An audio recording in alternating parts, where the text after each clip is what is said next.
for parole. Yeah, a growing group of people and lawmakers saying the key factors for an inmate's consideration are serving more than 15 years, being over 55, and showing they're productive and nonviolent. Our James Ford has more on this from Yonkers.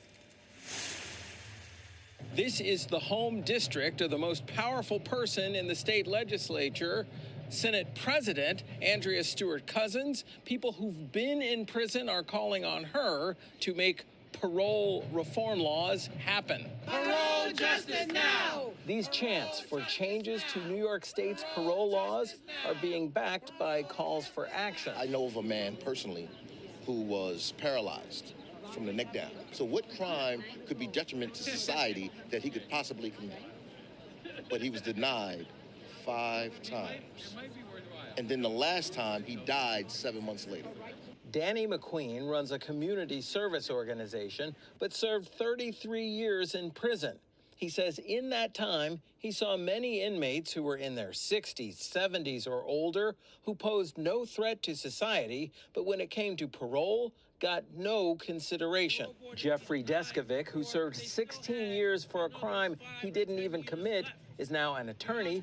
He says that before he was exonerated, he saw cases like this again and again. So if you're 65 years old and you've been in prison for 25 years, and you're in terrible medical condition, but you have another 8 years left on your sentence, you're going to stay in prison for those additional 8 years before you have a parole board hearing. They're calling for the state legislature to pass a bill affecting the prison population over 55 years old, which has doubled since 2008. State Senator Brad Hoylman-Segal wrote the bill. By guaranteeing a parole hearing for individuals who are 55 years or older who have served at least 15 years. Advocates want that bill passed with another that requires a reason other than a person's original crime for denying parole.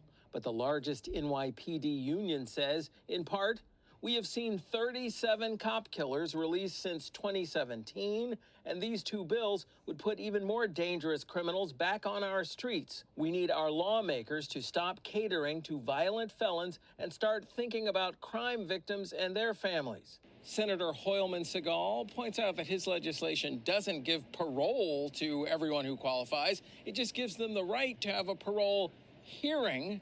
He is hoping it gets before both houses of the legislature in the new session that begins in January. Reporting from Yonkers, I'm James Ford, Pix 11 News.